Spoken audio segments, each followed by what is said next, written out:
basketball analysis with over 70 years combined experience. This is the Bob Ryan and Jeff Goodman podcast. NBA, some college, a little bit of everything. You know, what can I say? But it wasn't going to happen here with him. All right, it's time for the Bob Ryan, Jeff Goodman Tanguay along for the Ryan Zuma pod. Bob's on assignment. Happy Super Bowl to all those celebrate with FanDuel, America's #1 sportsbook. If you're like me, Super Bowl Sunday is all about scoring the best seats on the couch, grabbing your favorite football snacks, and placing some bets. So go to FanDuel.com right now. Okay, let's get to the Celtics.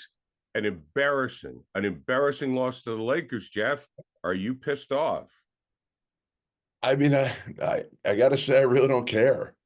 I know it sounds probably crazy. You're expecting me to rant and rave about this one. And, you know, all I'll say is, like, if you're prepared to play a team with LeBron and Anthony Davis, and then neither one of them show up, yeah, you're not going to be as motivated. Should you have beaten him by 40 without those two and with Reeves being their best player? Absolutely. I'm just not worried. I mean, you look at their overall record, it's human nature, right? Like, you're not going to win every game, number one, in the NBA. There's too many. Number two, you know, again, I don't think they're going to be playing any of these type of teams in the playoffs. They're going to be up for the playoffs, no matter who they go up against in the first round. And I think that's part of what's tough for this team, Gary, is they know, and I talked to Tatum about it before the year, like, they understand they're going to be judged on what? The playoffs. And that's it. They could have won every regular season game. It doesn't matter. Now, they've got to get better, and I think they have for the most part this season, right? Like, figure out how to play with one another. They've done all that. But, again, I think this was one of those letdown games, whatever you want to call it, that human nature just jumps in, and it's like, all right, like, yeah, we're going to go through the motions and probably win this one. All right, let's talk about some warning signs. Now, from the three, and one of the problems I have with this team is I understand they want to win with the three, but in last night's game, and this was an aberration, but LA shot 52% from three because the Celtics didn't want to play any defense. Yeah. And the Celtics shot 33.3% from three. So they didn't play defense last night, which goes to your point about they let up. They said, all right, the big guys aren't playing. We're going to win this, no problem. And it was a learning lesson. I mean, again, go ahead. You're allowing this Lakers team to score 114 points. Obviously, you're not playing defense against a bunch of guys that, I mean, look at it. I mean, this team, D'Angelo Russell, Reeves, you know, Prince, I mean, Vanderbilt, like, it's a team full of, like, a lot of fringe NBA players. That's why LeBron's complaining about this team. Yeah, I mean, Reeves had 32 points. It's crazy. Right. They're just, you know, I'm just not overly concerned about this at all. Okay, well, let's talk about the three-point shooting, because what I'm concerned with, and it could happen in the playoffs, is when the three's not falling, their lack of willingness to go to the basket, because they can go to the basket. How does Missoula get that point through? Well, I think if you're making them, it's fine. And the beauty of the NBA is it's not like the NCAA tournament. It's not a one and done. Like, if you're doing that in the NCAA tournament and you don't make shots and you're not guarding at a good level, you're done. You're out. In the NBA, it's still a series where if you're the better team, generally you might have a night like that or two, and you got to be able to win with defense. And I think this team can win with defense. That's kind of the beauty with them, right? Like, Jaylen Brown's playing better defense this year than he has in the last couple of years. You know, Drew Holiday and Derek White can really guard. Tatum has taken it upon himself to be better defensively. And Porzingis is much better than he's ever been in his career on that end of the court. So I feel like, again, this team has everything. But, yes, you're right. Like, Missoula, on a night when you're not making, like, you've got to understand that and then kind of change what you're doing a little bit rather than keep taking them. Because there are those nights when you're going to go, you know, again, 3 for 30 from three. Instead of going 3 for 30, make it 3 for 20 and then get to the basket, because you've got plenty of guys that can score, both in transition, in the half court, around the basket, get the ball to Porzingis, have Tatum be a guy who can, depending on his matchup, he could certainly post up guys. I agree with you on the defense. It's going to be there in the playoffs. We see it with every NBA team. I mean, that's not the issue. My concern is with the 3-point shot. And I think they'll learn their lesson. And it's not like they can't get to the basket. They can, or they can use Porzingis in a post-up role. So hopefully we'll see that in the postseason, because we all know when you're pressing and you're trying to make the three, the more you miss, the more you're pressing, you start going to the basket, you make some easy layups, then you kick it out to somebody and they're not even thinking about it, and they knock one down. Yeah. So the defense, I agree. The defense is going to be there. I agree. I just hope they, on the bad night when the three's not falling, they go to the 2 game a little bit sooner than they have, and that's down in Missoula. Now, here's another thing I'll point at. Jaylen Brown, All-Star reserve, good for him. Yeah. Against the Lakers, he was 4 for 12 with 8 points. Against the Clippers, he was 3 for 13 with 8 points. Against the Nuggets, Tatum had a bad game against the Nuggets too. He was 6 of 19 for 13 points. What's going on there? Am I nitpicking? Yeah, I think you're nitpicking. I think Jaylen Brown's been much better this year. You know why? His defense has been back, and he's actually passing the basketball. So I'm less concerned about his scoring, Gary, than I ever have been. I'm less concerned about his shooting than I ever have been, because they've got other guys that can do that you can rely on, right? Like, if he's having an off game, Tatum, Porzingis, Derek White can make, his presence felt offensively now. And Drew Holiday's capable, although that's not really his role with this team, but he can if he needs to. And then, Hauser off the bench has proven to be a weapon. I feel like the beauty of this team is in its balance, and depth is probably the wrong word, because they're not deep off the bench, but what they are is deep among their starting 5, 6, if you want to say Horford. And then Hauser's fine at 7. With this group, actually, Sam Hauser's great, because, again, he makes shots. They can't really, guard him like they want to guard him, because there's too many other weapons around him. Happy Super Bowl to all who celebrate from FanDuel, America's #1 sportsbook.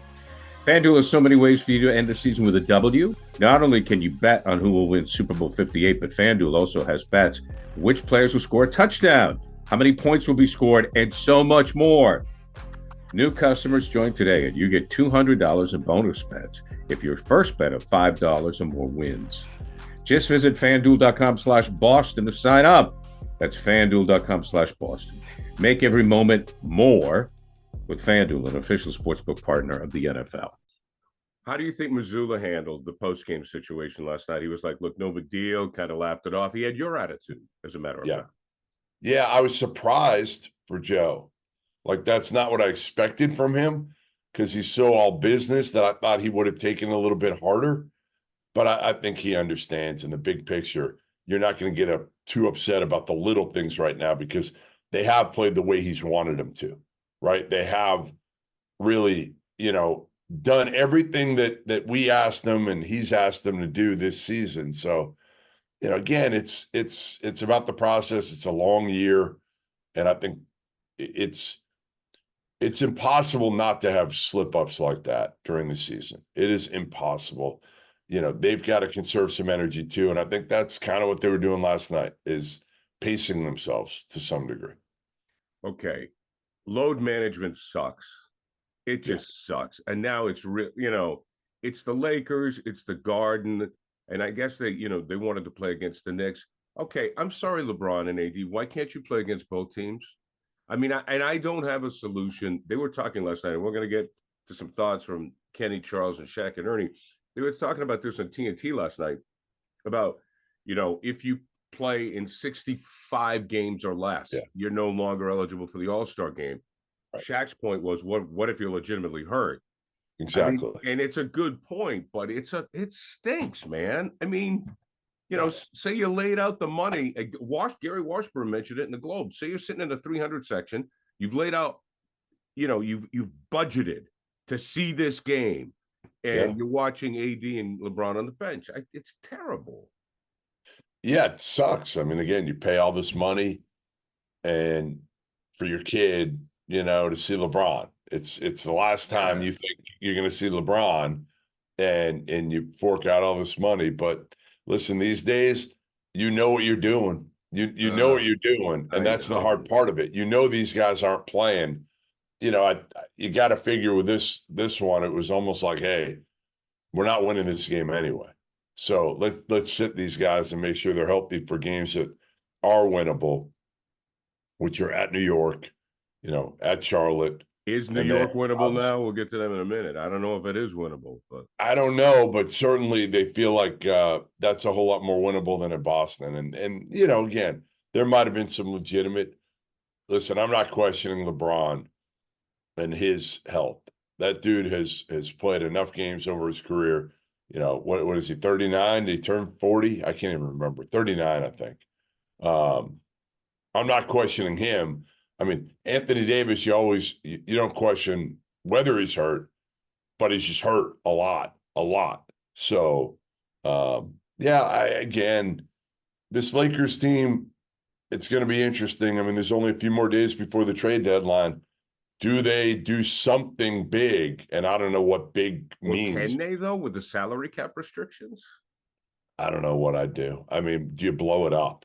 Is, I guess, what I'm saying. If you're Rob Pelinka, do you just blow this shit up? And you mean trade LeBron or Anthony Davis? I mean, where are you going with him right now? Yeah, I know. I know. Like you. I don't know, to try to get something for him at this point. Get as many picks as you can and start over-ish. And again, you can Lakers are always going to get something in free agency because they're the Lakers. But what they're missing is any sort of plan for the future now. Like LeBron's going to go here in the next year or two. Right. And then you're going to be shitty anyway. Yeah, you're right. Tough move to make. Yeah. But they have to do something. Okay. My second favorite podcast is Smartless. To this one. I don't know if you've listened to it at all, but it's fantastic. I've been told I need to listen to it. It's great. They went on a tour, okay, and they did a special. I think was it Netflix or HBO? I can't remember, one or the other. And they did live shows. Yep. And Bruce Springsteen went on Broadway and did a live show talking about their lives. Yep. My suggestion is that the TNT crew needs to go on Broadway and do a live show. I'm not kidding. And just because if you listen to Smartless, you'll understand it. It's just put, those four guys in seats on a stage, do questions and answers, talk about their lives, talk about everything they've experienced. Yeah. They are so entertaining. And when the Celtics are on TNT, I'm reminded how great they are. Awesome. I mean, I could listen to that show all the time. I mean, again, it's the best studio show by far on TV. And I think it's, again, what are we told? Inform and entertain, right? Inform and entertain in whatever order. It might be entertain and inform these days. But they do both. They do both, and they have no filter doing it.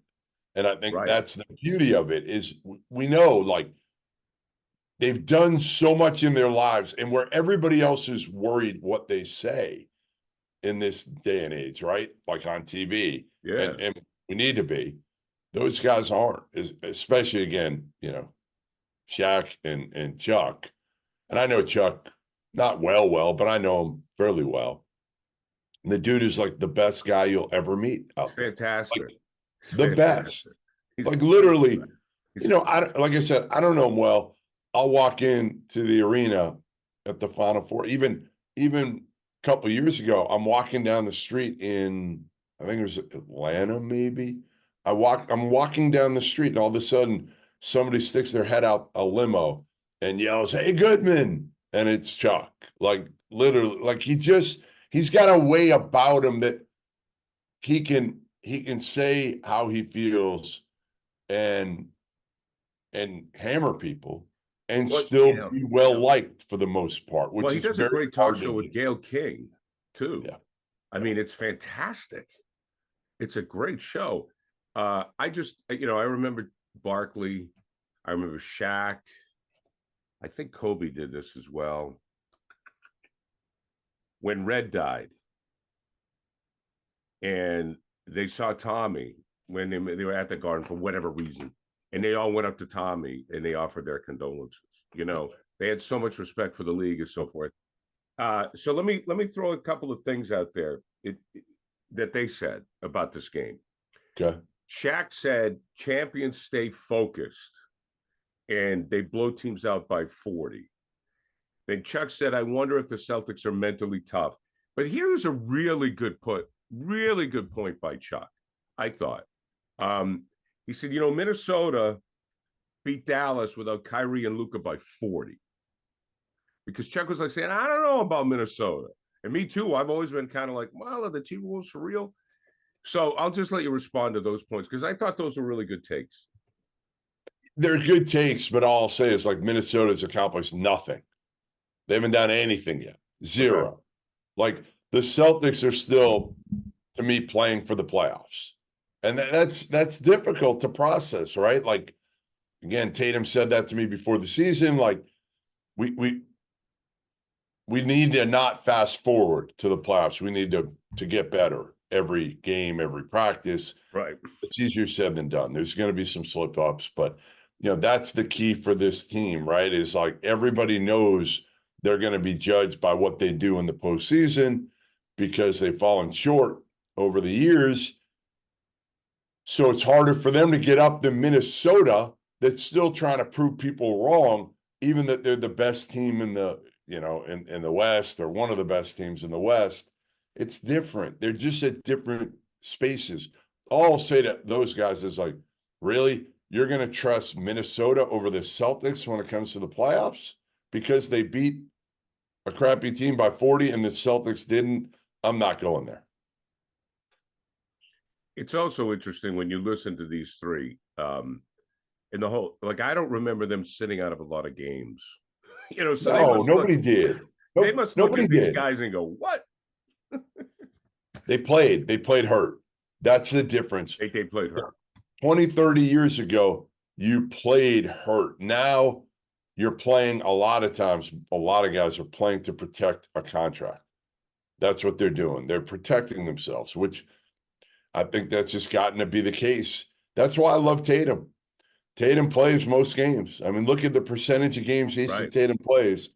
It's about as high as any All-Star out there. Now, again, that may not be the case when he gets older, but for right now, he doesn't take a lot of days off. All right, are we getting to All-Star snubs? Well, I want to get to the Knicks and the All-Stars. Right. I just need Knicks have won 9 straight. They're 32-17. Yeah. Brunson with 40 points. They beat Indiana, and Brunson gets on the All-Star team. I just know you're a fan of his. Yeah. I think that you've been a proponent of his. What Bob was a little suspicious. I'll just let you have your victory parade there.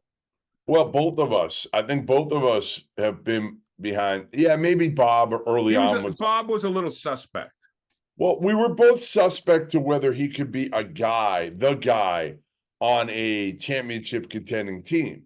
And I'm still not sold of that yet. And it's not so much about Jaylen. It's almost kind of like his running mate, Julius Randle, who's an all-star and's played great this year. And he's hurt. He's out for 2 to 3 weeks now. Yeah, I just don't know if Randle can be trusted at that level yet in the postseason. But listen, Jaylen Brunson's been the ultimate winner. I mean, won 2 national titles in college at Villanova. It's all about the right things. That's what I will say with Jaylen Brunson. You got to root for that kid. I root for that kid. He's awesome. Like, he's awesome. And the fun part about Jaylen Brunson is, like, at Villanova, they're almost like told to be robots by Jay Wright when Jay Wright was there. And I remember asking Jaylen this question a couple of years ago. I'm like, dude, you guys all have personalities. I saw it behind closed doors. And he's like, yeah, we all did. But, like, it was just the Villanova way. We couldn't show it. We just couldn't show our personalities. Jaylen's very, again, like he's very mature. He's very mature, and you're seeing that he was the right guy for the Knicks because Jaylen Brunson could also handle criticism. He's not going to lash back when things are going poorly by the New York media or anything like that. And there's nothing for him to lash back for right now because they're playing well. But if they lose even in the first round of the playoffs, let's say, and the New York media hammers him, Jaylen Brunson's going to be able to take it. He's not mentally tough, Gary. He's perfect for New York. I agree. I mean, I just root for the guy. Okay, all-star snubs. Boy, it's hard. It's hard, Jeff. There's a lot of talent. We all know who the starters are. And of course, Randall is not going to play, so they'll need a replacement there. So what are your thoughts on the reserves? I'm going to say there's one guy overall that I feel like should have been in, and I've got to do this for Bob Ryan as well. Stick up for Domantas Sabonis. Oh, right. He's been unbelievable. Sacramento didn't get any representation. De'Aaron Fox didn't make it either, but I would have went Sabonis over even Fox. He's averaging 20 points, 13 rebounds, 8 assists. I mean, those are insane numbers. Insane numbers, and it's not like Sacramento hasn't been good. I think they're 4th or 5th in the league right now. Domas has been a guy that I would have put him on there over Karl Anthony Towns. Okay. That's okay. Because it's always easy to say, oh, he got snubbed. Yeah, but who are you taking off? Right. Well, that was my question. Yeah.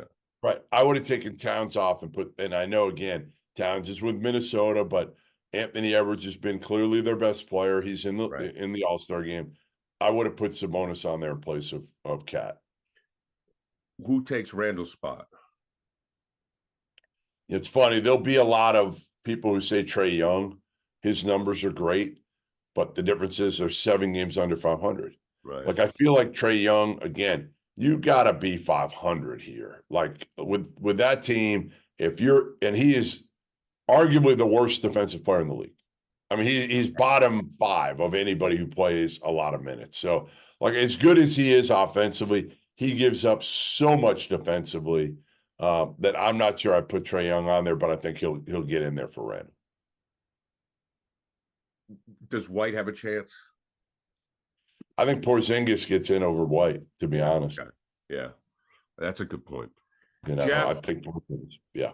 Always a pleasure, my friend. Bob Ryan, Jeff Goodman, Tanguay along for the Ride Zoom and Pod, brought to you by FanDuel. Happy Super Bowl to all who celebrate from FanDuel, America's #1 sports book. Super Bowl Sunday, it's all about scoring the best seats on the couch, grabbing your favorite football snacks, and placing your super bets. All right, Jeff, until next week, bud. You got it. We'll talk soon.